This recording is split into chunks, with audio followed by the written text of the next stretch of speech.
le gouvernement lance un plan d'investissement de 57 milliards d'euros. Avec 24 milliards d'euros de crédits nouveaux, la transition écologique et la formation sont privilégiées.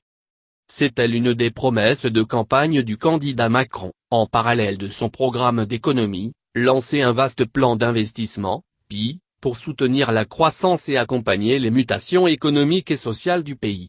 4 mois après son arrivée à l'Élysée, c'est chose faite. Lundi 25 septembre, le Premier ministre Édouard Philippe a annoncé une enveloppe de 57 milliards d'euros afin d'accélérer l'adaptation de la France aux enjeux du XXIe siècle.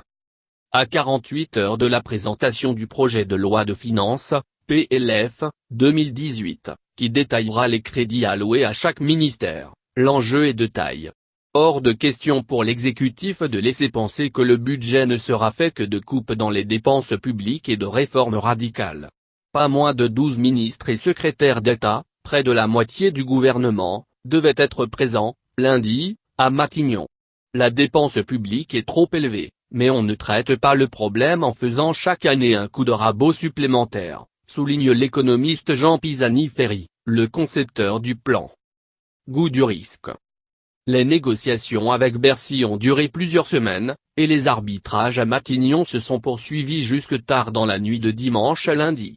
Finalement, 4 domaines ont été identifiés, la transition écologique, 20 milliards d'euros, la formation, 15 milliards d'euros, la compétitivité avec la prolongation du programme d'investissement d'avenir, 13 milliards d'euros, et la transformation numérique de l'État, 9 milliards d'euros. Ils feront l'objet de lignes de crédit allouées au ministère.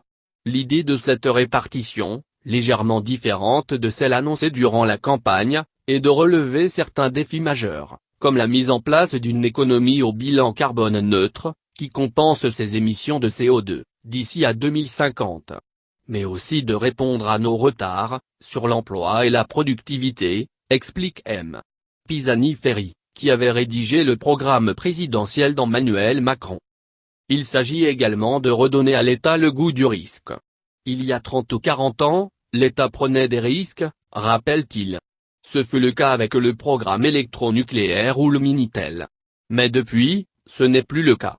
L'État est devenu extraordinairement court-termiste, à l'exception des plans d'investissement d'avenir, 57 milliards d'euros d'investissement lancés en 3 vagues depuis 2010. L'idée du plan est de rétablir une culture de l'innovation et du long terme dans la sphère publique. Toutefois, dans un cadre budgétaire contraint, seuls 24 milliards d'euros de crédits sur 57 seront réellement nouveaux.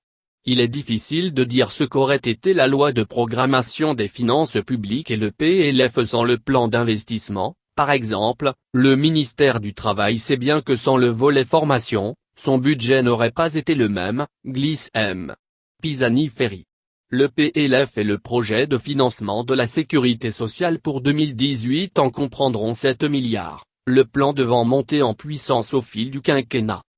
Recours à l'emprunt. Dans le détail, le premier chantier, la transition écologique, reprend pour l'essentiel le plan de Nicolas Hulot pour le climat annoncé le 18 septembre, rénovation des logements considérés comme des passoires thermiques, prime à la casse élargie pour les vieux véhicules, etc.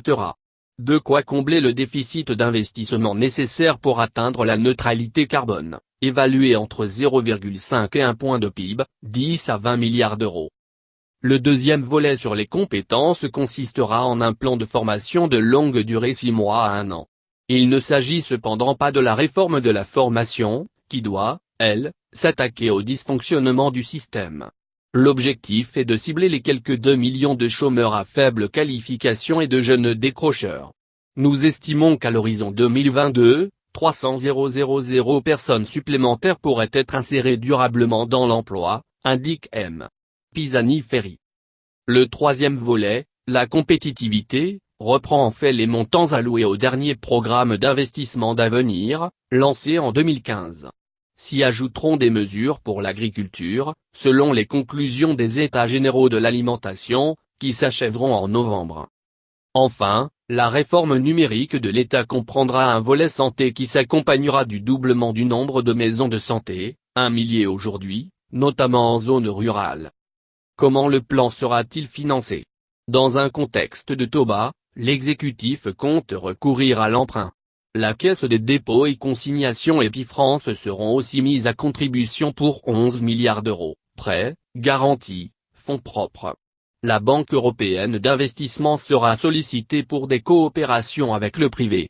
Compte tenu de la réorientation de crédits existants vers le plan, seuls 30 milliards d'euros seront inscrits dans le budget quinquennal, crédits nouveaux et volets subventions du programme d'investissement d'avenir.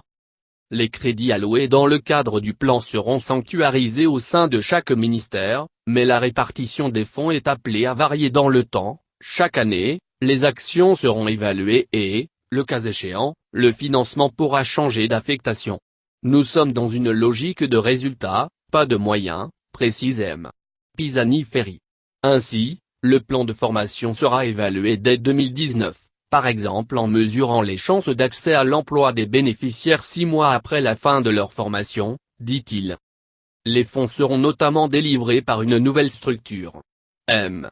Pisani-Ferry a demandé la création d'une banque pour la réforme de l'État. Ce fonds sera doté de 700 millions d'euros.